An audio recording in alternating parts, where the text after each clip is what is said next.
साईं कश्मीर मां अॻु हिकु महीनो अॻु थियल सागर कुमार हिन टाइम ताईं बाज़ार न थी सघियो आहे। जॾहिं तव्हां उन हवाले सां सिंध पंजाब दंग ते बार्डर ते कॉम्पर्स पार्टी धरणो बि आहियो, जंहिंमें जिस्कम चेयरमैन साण कुर्शी हुयो। उते तव्हां डॉक्टर साहब न्याकाणी साहिब मौजूदु हुया, साईं ज़ैन शाह मौजूदु हुआ, ॿिया जेका सियासी समाज अॻुवान हुया मौजूदु हुया। हिते जेका मुख़्तलिफ़ बिरादरियूं हुया उहे मौजूदु हुया।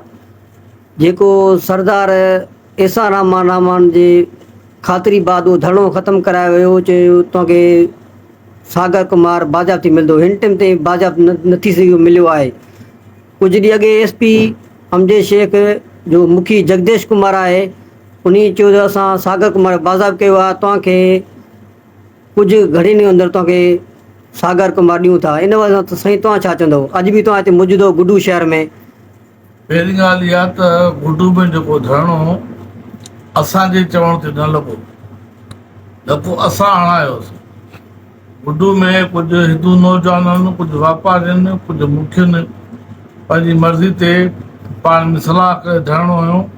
असां उनजी हिमायत करणु आयासीं त अहिड़नि माण्हुनि जेके सदाईं जिन खे घटि दर्जे जो माण्हू सम्झो थो वञे, नफ़रत सां चइबो आहे त हलड़े वाणिया, माना वाणियो अहिड़ो माण्हू आहे जंहिंखां सभु को जेको आहे बेज़ार हुजे, नफ़रत करे ऐं उनखे का हैसियत न ॾे, उन्हनि माण्हुनि धरणो हुयो।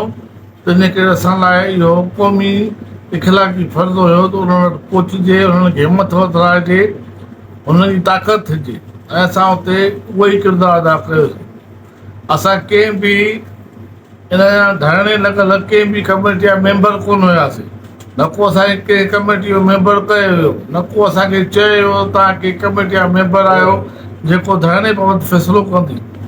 उन करे धरणे बाबति जेको ई फ़ैसिलो थियो उहो कमेटी कयो।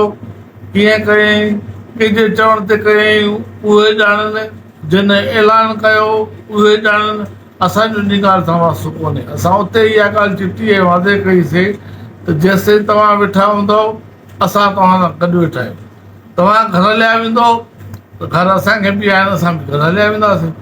असांजो हुते मौक़िफ़ इहो हुयो। कंहिंजे चवण ते धरणो लॻो, कंहिं हणायो, कंहिं धमकियूं ॾिनियूं, उहो हितां जा माण्हू चवनि तव्हां बाख़बर आहिनि, चवनि तव्हां वाक़ुफ़ बि आहियो। चयो वियो त आज़ादु थी वेंदो सागर कुमार, इहो त पढ़ियोसीं SSP जे जेको आहे बयान मुताबिक़ त अॼु मिलणो आहे। माइटनि खे बि हुन फ़ोन करे ॿुधाई, माइटनि बि चयो त हा असांखे SSP फ़ोन कई त अचे थो।